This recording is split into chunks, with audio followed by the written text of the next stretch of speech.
Ladies and gentlemen, welcome into another edition of Deportes Nation Podcast. I'm Alex Parra. It's always a pleasure to be part of Deportes Nation and these ongoing podcasts, sports and more, Deportes y más. The más actually is politics, is culture, is society, is all kinds of things that I hope you want to listen to, you want to talk about, and being part of the Deportes Nation. Another very important part of the Deportes Nation is our co-host, Miss Ashley Rodriguez. Ashley, good day. How are you? Hi, Alex. Hello, everyone. Welcome to the Deportes Nation. We're so excited to have you on with us today. Alex, my gosh, 2020 has been a crazy year. I can't believe that it's finally coming into a close. It almost seems like a big nightmare, but a lot of craziness has happened. And, well, I'm curious as to what 2021 is going to bring. That's for sure.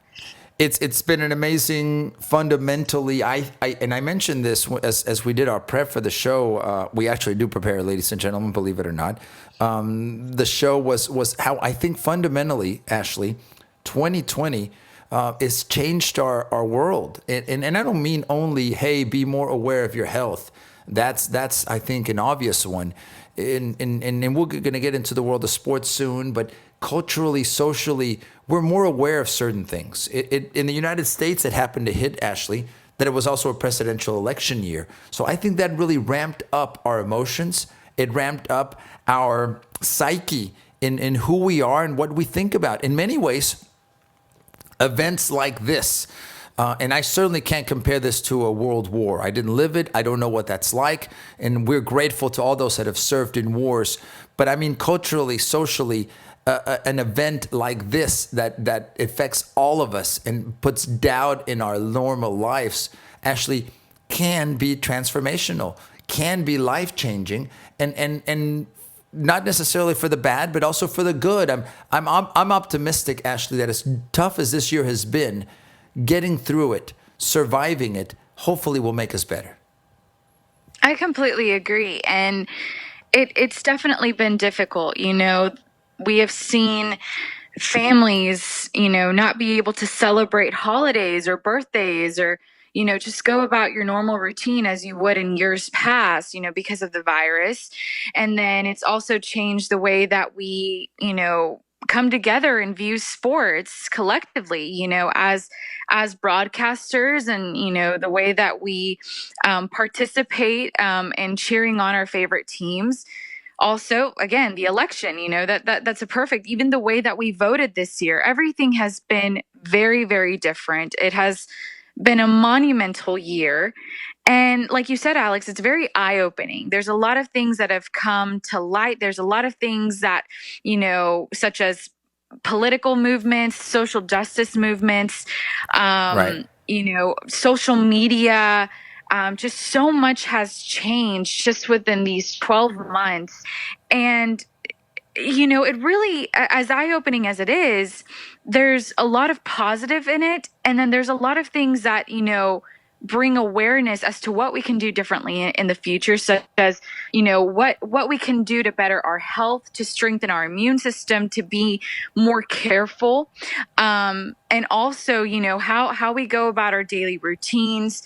Just everything, Alex. There's so much into it, but it's everything. Yeah. Well, let me give you one, ladies and gentlemen, that we live here at the Deportes Nation. Before the COVID, I would walk up to Ashley, give her 2 or 3 kisses. She would cringe and say, "Why does that man have to say hello to me that way?"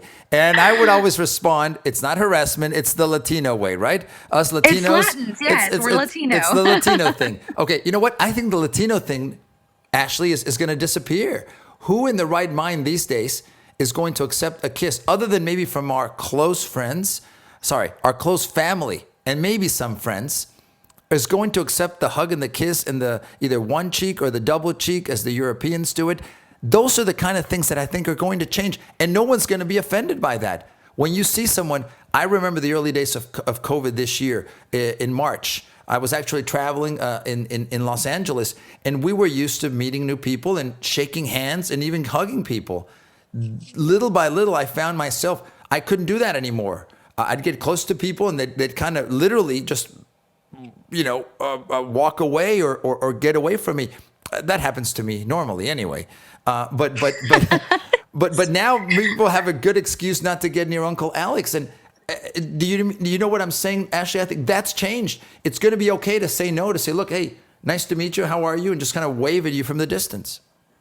The other day, I didn't know whether I was in my local country club, Alex, and I didn't know whether to shake someone's hand when I had Right. met them or just kind of, give them like the air five, like, oh, hey, nice to meet you, from afar. And there's some people who don't mind. They will put their hand out. So I personally just kind of let them lead.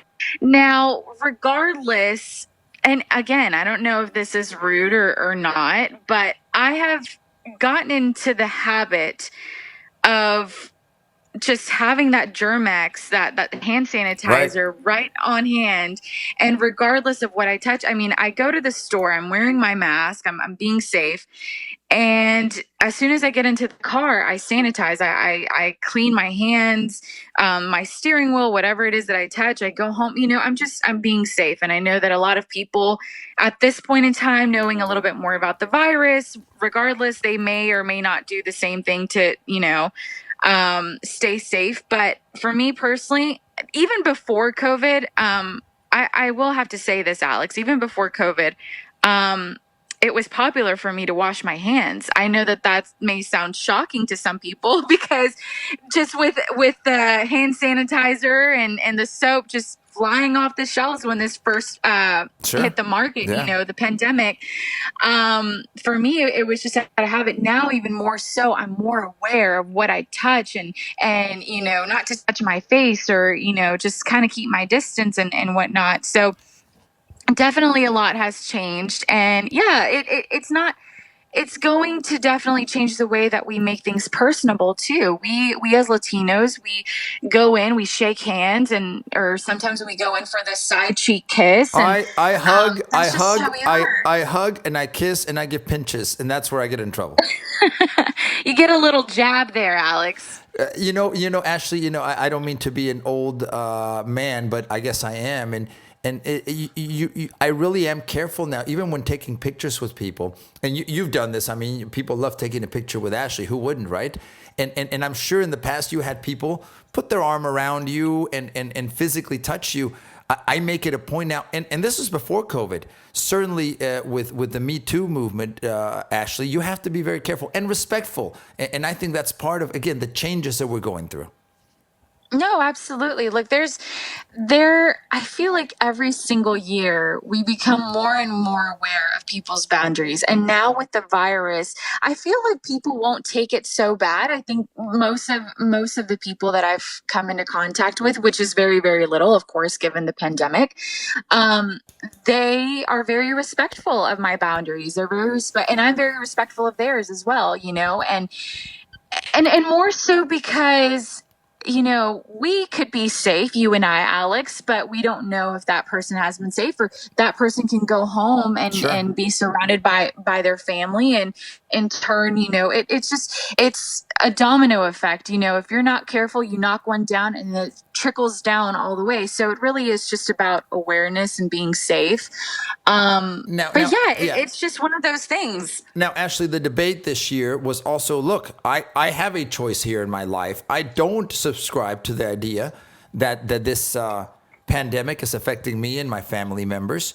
My choice is to not wear a mask. My choice is not to worry about these things and go on and live my life. And this is where we appreciate the civil liberties that we have in this country. We appreciate the freedom that we have. We appreciate the people that have fought to give us that freedom and even argue about the freedoms that we have. But we also have to give people the freedom should they choose not to respect that. And I'm not saying they're right or wrong. I'm saying, look, they're going to take on their life the way they want to take it on. It's the debate, Ashley, about drinking, about smoking. I know there's a potential danger. And the argument is, you know what? There's a potential danger when I walk outside my door every morning. Let me live my life. I don't want anyone regulating what I can or can't do. Politically, you saw the debate, in many cities, states, and even at the national level, where it was, look, a shutdown occurred. We're not going to force that upon anyone else because also there's an economic consequence to it. So that's the other part of this argument. Beyond our personal health, how we and the choices we make affect others. Does that make sense? Right, of course. And look, and to kind of also mention the other side of that, Alex, just, you kind of opened the door on that. Let me just say this, because I've seen a lot of arguments on social media. Of course, there's always arguments on social media. The other argument from people who don't like to wear masks, which again, I respect, for me personally, the reason why I wear masks is because, one, I don't have time to argue with, person that works at a grocery store why I shouldn't wear a mask. That's just me personally. I'm just trying to get in there, get my groceries, get out. The other thing too is that I'm being cautious and considerate of those that don't have such a strong immune system like I do. I'm very blessed to be healthy, and that may change one day. And I would want other people to be considerate of my health. In given circumstances, I know that some people say, "Hey, your health is not my responsibility." And Right. in this case, I just think that, hey, it's again, my personal opinion. I'm just trying to be considerate. This is just how I'm trying to be a good citizen, a good neighbor, a good friend, a good family member. I'm just being considerate, because I also have people in my household that don't have the same immune system that I do, that I'm trying to be considerate of. Sure. Now, in the case of the people who don't want to wear masks, they say, hey, I think that this will pass and we all have to get used to it. And I agree with that. I do think that this some way, somehow will pass, just like every other virus that we've had in our society, in our world. We learn to live with it, and we build immunity by just being strong, staying healthy, eating and healthy, and working out. And that's exactly what I'm doing on as a personal from a personal standpoint. I mean, I am doing things that are going to help build my immune system, so when we do get to that point, hopefully I don't have to worry so much about wearing a mask, or being as cautious as I am right now. As far as the social distancing, I'm saying that it's just more helpful to kind of get back to your normal routine. But those that don't want to wear a mask, they say, hey, and this is actually a very it's a valid argument. If the masks are working, why do we have to continue to wear them? And if they're not working, again, why do we have to continue to wear them? So right.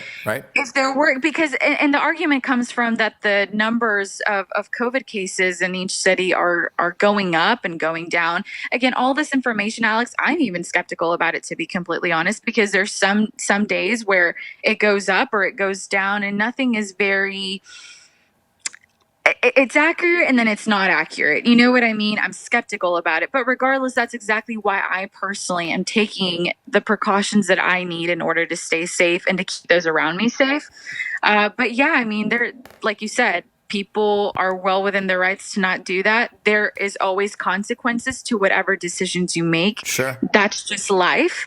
And, for me personally, I'm not comfortable to take that chance. But kind of turning the page here a little bit in the same chapter, Alex, I'm also not comfortable with wearing doing the vaccine. I know that the COVID-19 vaccine has recently been available to certain people. I know frontline workers, medical workers are some of the first people to take the vaccine, and now it is available for me. There's people who don't want to wear a mask, and they say, hey, I'm just going to take the vaccine and be cool with it. For me, I'm actually one of those people that is very skeptical, because this vaccine, I don't know. I just feel that a vaccine should be tested a little longer than a year, rather than just rushing it into the market. And I just want to say, for the record, I'm not anti-vax. I have vaccines. But for me personally, I'm just one of those people where I am a little bit skeptical. I'm not going to rush to go get a vaccine that hasn't been tested for more than a year. Right. Look, a couple of things there. Number one, people have been asking me to wear my mask for years. So They say that I look better without it. My wife and kids say the mask works for you. So I've been wearing the mask for years. Just that's my personal life situation. Don't get old, You ladies you and gentlemen. stay in the Halloween edition all year round, Alex. Absolutely. My disfraz, my costume is always on, just in case, just in case. So that my life hasn't changed much in that regard. Ashley, you asked some very good questions though when it comes to I guess the trust we have in the drug manufacturers, in our government, as far as, oh, well, we feel this is good for you, go ahead and do it. I go back to my comment from a few minutes ago, Ashley. Do we not, as citizens, have the right to say no? I'm not going to do this. Let's see how it plays out. We've accepted now certain vaccines, the polio vaccine, for instance, measles, as something normal, that as our pediatricians treat our children, we accept that as sure, let's go ahead and do it. I believe, and forgive me, and I should have the data in front of me, I believe there was some kind, I have two daughters who, when they were younger, were given a vaccine, and forgive me, I sound like an old man, related to potential, I think, cancer. A certain cancer, Correct, right? correct. And it was a choice kind of thing, but after we debated it, we said, look, the data that the doctor has shown us says that this is the safest route to go. And I don't know if that will or will not affect my daughter's health, but we listen to the medical experts. Does that make sense? Right, of course. And look, for me, again, I'm not anti-vax. I believe that it's wonderful in our day and age. When we look back in history, knowing what we know now, it's like us, of course, generations ahead, we think back and it's like, oh, if only they had this vaccine available or this antibiotic, or if only they had Tylenol, you know? Right. So I'm not anti vax, but I can't help but to ask certain questions. And again, it almost kind of baffles me a little bit, Alex. It takes me back a little bit that certain people are not even willing to ask the questions that need to be asked. Like, hey, who created this vaccine? What lab created it? What's in it? How will it affect my body? What are the side effects? Side effects, And, absolutely. I already have this pre-existing condition. How will it, counteract with that, or how will it help? But you know what I mean? These are the questions that people should get in the habit of asking. And I've said this before, Alex, it's okay to question the system. It's okay because, look, again, I am skeptical of the information that we've gotten with the COVID numbers, the COVID cases, and the rising numbers and the decreasing numbers in certain areas, in certain counties, in certain countries. And then again, now the media suddenly wants to push, the government wants to push out this vaccine that hasn't even been tested, or I believe, as far as to our knowledge, has not been tested for a whole year at least, yes, ma'am. So Here's my biggest doubt, Ashley, and as I've become older, let me delicately put this in my context. Doctors are humans. So-called science is not perfect. If it were perfect, then we wouldn't have some of the maladies that we have. My point is, just because a doctor says, go ahead and do this, it's also part of a business. The medical industry is that. It's a business.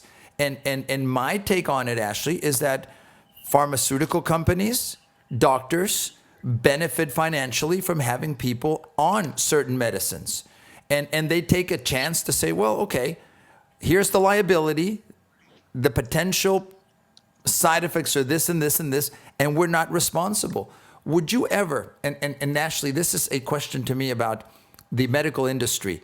What other business do you show up to, have an appointment at 11, they don't get you in until 12:30. They rush you through, they talk to you maybe a little bit, and then they say, okay, take this, and I'm out of here.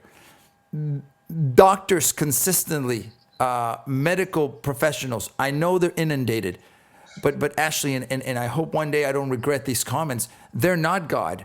And what I mean by that is they're fallible. They can make mistakes. They're overworked at times. Do you ever go to even buy a car and say, well, okay, You tell me how much to pay, and I'll go ahead and do it. It's an industry driven by business, and there's nothing wrong with that. I'm not questioning that, but let's give it its context. As its context, and I think for this vaccine, I think of the business side as well. Can you imagine how much money is going to be made if every single human being on the planet at some point gets vaccinated for COVID? Whether they need it or not. There may be some people that don't need it. So I think it's an ongoing debate, and the questioning of it, I think, is valid and important. Alex, one of the things that I'm seeing here is that one of the side effects, and this is really something that catches my attention and that it's not really pushed out for the public to see. Yesterday, a nurse had gotten the vaccine, and minutes later, while she was doing a press conference, she fainted. And Right. doctors came to her help, and they were helping her. The other thing that I'm seeing is that the COVID-19 vaccine, some trials have reported brief facial paralysis, and it's called Bell's palsy. I've heard of it, So yes. some people have had it briefly and it went away, and there's other people that have not. Other people have passed away. So I'm telling you, these are some of the things, and I'm not trying to bring fear. I'm not trying to, alarm anyone or anything. Again, these are just the questions that should be asked. Hey, this is a side effect. They're saying that this is a Now, side Ashley, effect. and in some cases, Why can't we? forgive me. And in some cases, it could be perfectly fine, and it could be beneficial, and it could keep you from getting COVID. So I certainly am not a medical expert, but I think questioning is good. No, absolutely. And look, again, this is just based off of the information. If you just, I mean, Google doesn't have a $20 a month subscription fee, Alex. People can Google this themselves. They can go ahead and go. Again, look, we can go on and on about, the side effects or what happens if you don't take it, or what could happen if you do take it, the benefits and the pros and cons. Right. But at the end of the day, all I'm saying is that I wouldn't want to be forced to take something without, doing my research and just seeing like, hey, it's been a year or two and I see that it's going well. And I'm like, okay, well then maybe I'll consider it, depending on my certain case, how my immune system is going. If not, then hey, it's fine. But the point here, Alex, is that, it's available. And if people want to take it, it's well within their right. I don't believe that it's forced. I don't believe that it should be mandatory that people should have this. Well, I and let me believe ask that you we this. as a society are strong enough to move on from something like this. We've seen it in the past. We've as the history has it. I'm going to interrupt you, Ashley, because I think this is a big question. I'm going to ask you. Do you think it should be free? Meaning, do you think any of us should have to pay for this? This is a global pandemic, correct? Meaning everything in our world has been affected by this. Politics, culture, sports, our health, everything's affected by it. Should we as citizens of the United States have to pay one penny for this, or should this be then the government and others subsidizing it? I haven't even gotten to those details. I don't know how much it's going to cost, but should it not be, for the benefit of all of us, be given free?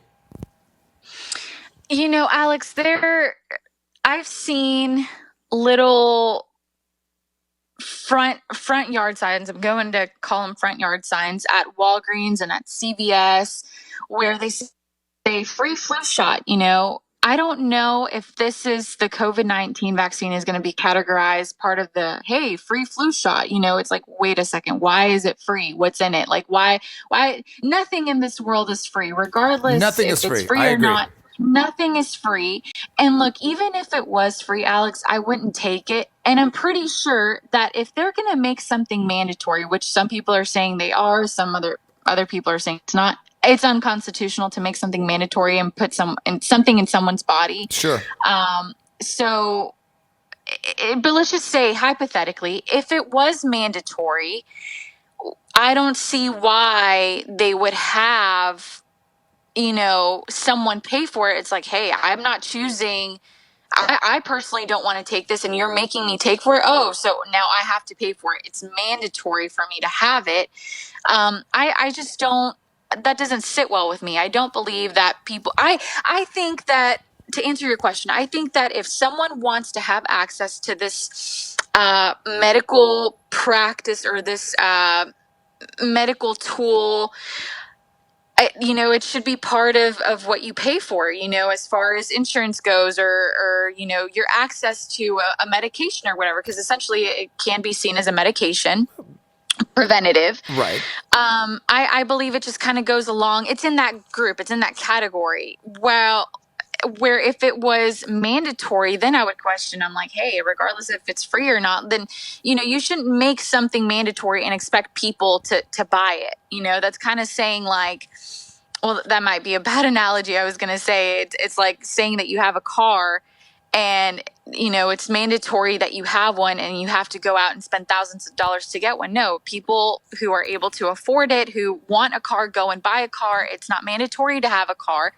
There's other means of transportation around. Sure. In this scenario, hey, I'm doing what I can to prevent getting sick. I'm taking my vitamins, I'm working out, I'm eating healthy. It should not be mandatory for me to take it. So why would you make it mandatory and then have me pay for it at the end of the day? You know what I mean? Yeah, I think that it should just be part of that group of, hey, if you want access to it, if you want it, pay for it. Of course, the cost is another question in itself. How much is it going to be? Who's going to be, who's going to have access to this? But yeah, I personally think that it's, if it is free, that's suspicious. Sure. I'm just going to say that's suspicious to me. Why would something be free? Yeah. Well, we have to manufacture it. It has to be produced. It has to be transported. So there is no free per se. And even if the government subsidized it, we pay taxes. So in a way, we are paying for that vaccine. So what do you think, ladies and gentlemen? Would you today be in line to take the COVID-19 vaccine? I know there's different factors. I know it's family. I know it's values. I know it's, like you said, Ashley, preventing and being a good citizen to help others. All of this plays into our minds.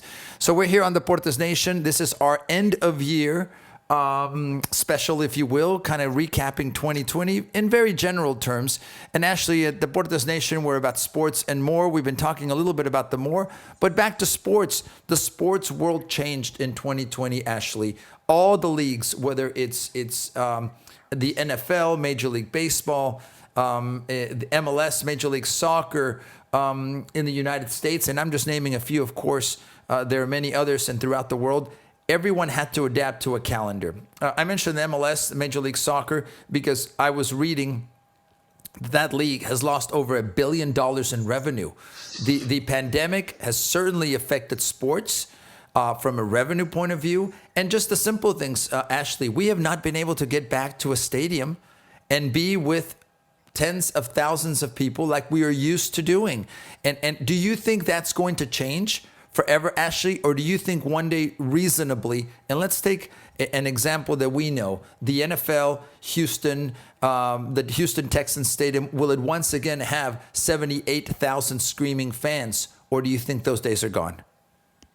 Alex, I believe that we'll get back there. Again, just kind of going back to what I had previously said. The world has seen pandemics before. We have conquered, we have, found ways. And today with our science, with our technology, our medical professions, we're well ahead of that time. We have the resources to find cures, thankfully. Thank God that we have all of this access where people hundreds of years ago did not have this this technology or the science at hand, the medical science at hand that we do today. But I think that we'll get there again. I think that we are more knowledgeable now as human beings, as a society, as to what we can do to prevent certain illnesses, what we can do to prevent, the spread of, viruses now.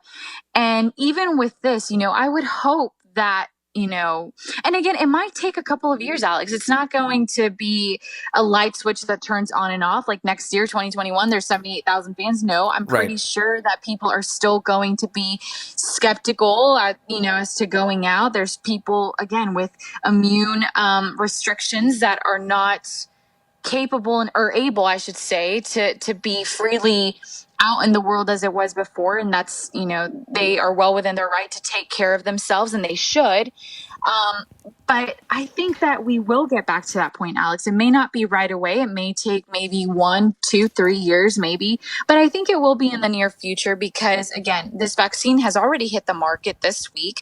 Medical professionals are already taking it. There are other people who are choosing different holistic and natural ways to stay safe. They're not going down this route, and that's I perfectly fine respect too. that. I respect that.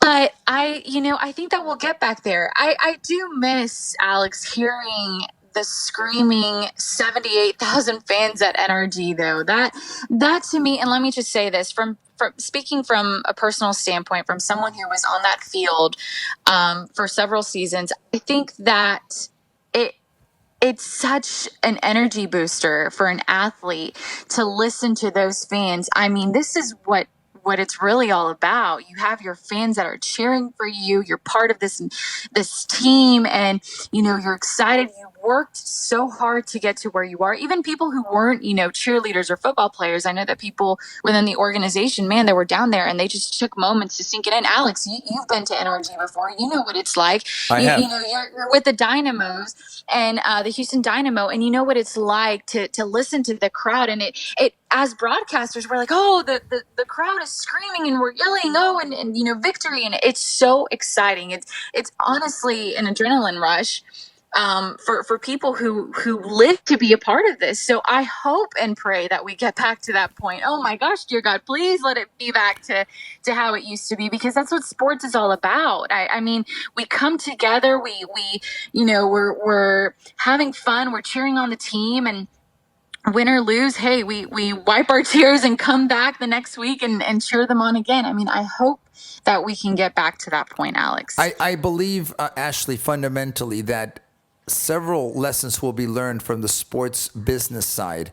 Number one, and I'm not so optimistic. I think sports have changed. Why? Look at movies, Ashley. Look at Disney. Look at the movie theaters. Big film producers are now weighing what is the benefit of spending all this money on marketing for it to go to theaters, the traditional movie theater, versus having it streamed and having it access potentially to even more people. We're used to, that's the word I'm using, the term. We're used to going to the stadium. We're used to going to the movie theater. I believe this year is going to change the business model for live sports, for entertainment in general. And what I mean by that is that you're going to have now more options because we got used to, we adapted to being in our house, we adapted to being with our bubble. And I think it's not going to be 1 or 2 years. I think it's going to be a fundamental change as to how we consume. We were heading there anyway with technology. Ashley, look at all the gamers who literally can be thousands of miles away and interacting with each other live. I know that's not a sport per se, and I am going to get beat up by that. There are esports leagues, that thrive and are making money, and that's where a lot of the younger generation's going. You and I thrive, and I've lived, and there's nothing like being a commentator for a game and listening to a crowd. I've been blessed to be at OU, Texas, the Red River rivalry, and half the stadium rooting for Texas, half the stadium rooting for Oklahoma, and you can feel literally every play. There is nothing like that. But I think there's a new generation coming from COVID that's going to say, you know what, that's cool and everything, but I can replicate that with technology. I can replicate that with artificial intelligence. I can replicate that, and I don't need that. So I think this is the beginning of a change. And if leagues aren't ready for it, Ashley, they're going to fall behind. Alex, I think that you said something so key here, and I think I'm going to bounce off of what you just said. It's very key. You said it leads into a chain. It's a chain. This goes beyond. There is nothing, and I feel so bad for future generations or even younger generations than myself that are trying to replicate something that is so, oh my gosh, like I can't even put into words, Alex. Being on a field or even being a sports commentator, you could literally feel the stadium Yes, shake. yes, You feel the air vibrating because the crowd is just, it my is. gosh, It amazing. it's a physical reaction. Yes, I've lived it. Yes, yes, it's Alex, we feed off of it. It's amazing. We love it. We love it. But there is no replicating that. No matter how hard you try, no matter how good the graphics come out in the games or the AI, there is no replicating that. You can't.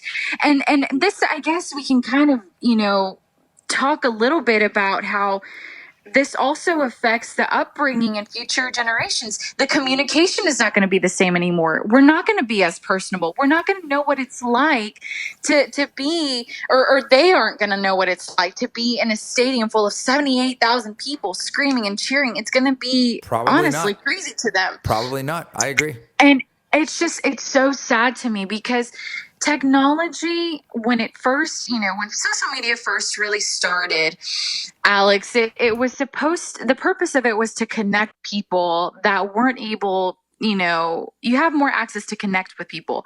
Now I feel like it drives us further apart because everyone and their mom has access to a smartphone or a computer, or for the majority of people that I know, they have And by access. the way, hello to our mothers who are our fans here on Deportes Nation. By the way, Hi, so Mom. I love mom, we you. love you, moms. Okay, please continue. I'm sorry.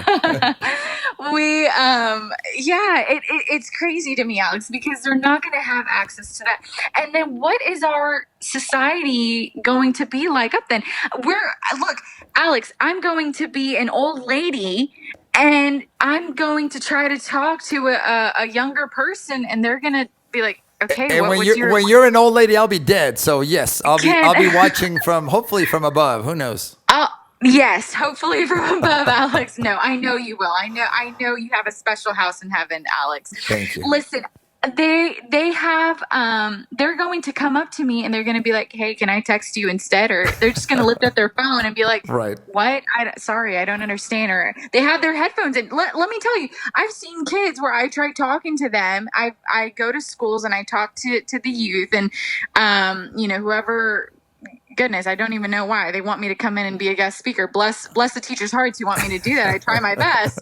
But some of the students are there with headphones and earphones, and I asked the teacher, and I'm like, "Hey, are you cool with them doing that?" Because I know when I was in school, they didn't allow me to do that. I couldn't even have my phone vibrate in my backpack because the teacher would be like, "Give it up," and I'm like, Ashley, "Really?" we didn't have phones when I was in school, but that's a whole other story. But please continue.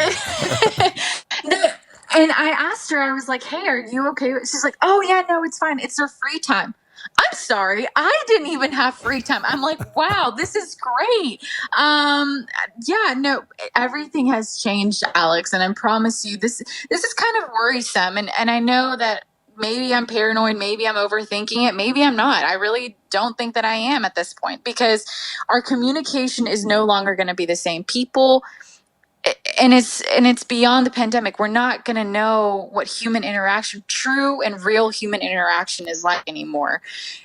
Alex, really quick, I know that I'm rambling on and I don't want to You're take the mic rambling. away You're from rambling, you. Ashley. Ratings are dropping. Stop rambling. No, please continue. If you know who Elon Musk is, he is the CEO and founder of Tesla, Right. PayPal. I mean, he's a great inventor. He really is ahead of his time, truly. He recently came out on another podcast, which, by the way, I think that we should try our very best to have Elon Musk be a guest here on the Deportes Nation, Alex. I think it would be If he's listening, amazing. he's got an invitation, and we'll make it happen. By the way, he's moving to the He's to already Texas. here. Yeah, so he's a Texan now, like we are. He's a Texan, and look, I know that he is very like open to doing interviews and stuff like that. He's so down to earth. Well, from what I have seen in interviews and stuff, I love it. That's why I would love to have him on and pick his brain. But he recently came out in an interview talking about how AI is very much advanced and how there's going to be a point in time in the world where literally everything is just done by robots. And I find that as as amazing as that is for us as a society to get to the point in technology, because it is amazing, the great minds of our world are coming together to create this amazing technology that helps us benefit us in different ways. I also think it's sad because I'm like, oh my gosh, like, we kind of lose humanity a little bit, Alex. I don't know if Sure. I'm Sure. going too much off the deep end by saying that. What do you think? Because I think like it's just so sad that it's like I would love to, especially as a Latino, I would love to hug you and kiss you as I greet you, or say goodbye, or hey, like let's have a conversation. I love doing this. That's why I love doing the podcast, because it's like we have these open conversations. I'm not texting you about this stuff, Alex. No one No. cares about our text messages. It's just one of those things where it's like, it's so sad to me because we're going to lose that. It's such a sports, losing what it's like to be in an arena to the point to where it's like, hey, you don't even know how to interact with another human being. It's the evolution of us as mankind, as humans, Ashley, and some of this is enhancing who we are as humans. Some technology has made our lives easier, and in some ways has let us have a longer lifespan. For instance, my earlier comments about medicine weren't to tear down all of medicine, just the opposite. We have and do live longer and more productive lives because of medicine. So my point is, I guess, to answer your question, to give you my take on it, it's got to be a balance. It has to be us finding what enhances and makes us more human, better humans, but also not shying away from development, from growth, from change, from evolution, which I think at the end of the day we do from generation to generation, and we have to pass that on. I don't want to become a society where we are isolated within our cubicles, and that's how we lead lives. I believe fundamentally we do need to be aware of interaction with others. Now, one thing that has changed quickly, Ashley, because we've got to wrap up, is, for instance, it used to be good for people to say, "Look, go out and play in the sun, in the fresh air." There's nothing like exercise. But the downside of that has been that we haven't really protected ourselves from the sun. You look at people that are aging and getting old, and you ask yourselves why. And partly it's because the UV rays. My point in bringing that up is there's got to be a balance there. It's great to get some sun and fresh air, but not to the point or the detriment of your person. So does that make sense? I think the balance is what hopefully will keep us thriving as a human race. So Ashley, we've got to go, but as we wrap up the year 2020, let's look on the bright side, if you will. What are you looking forward in 2021? Alex, the first thing I'm looking forward to is just doing another podcast with you, continuing, doing our thing here on the Deportes Nation, which I want to take a moment and just thank everyone for riding it out with us this 2020. Sure, yeah. I know it's been a crazy year. I hope that we have brought some sort of entertainment and joy to your lives and added a little bit of extra sparkle, if you will, to your year. And we're just so thankful for everyone tuning in. We're so thankful for your support, your comments. We see them. We can't do this without you, ladies and gentlemen. I am so utterly grateful to you and to my wonderful co-host, Alex Parra. He works so hard for us behind the scenes, and our producers and our team. We're just so extremely thankful. So thank you so much. Really, that's what I'm looking forward to. And also talking more about sports and just things that matter next year, Alex. I think that is important to keep the door open, keep these conversations coming. And so I'm looking forward to making it to 2021 and continuing this journey. And Ashley, I echo your comments. Without you, ladies and gentlemen, that have taken the time to watch us, to listen to us as we're doing here as we wrap up 2020, this wouldn't be possible. Fundamentally, we are lucky and we're blessed to be able to do this.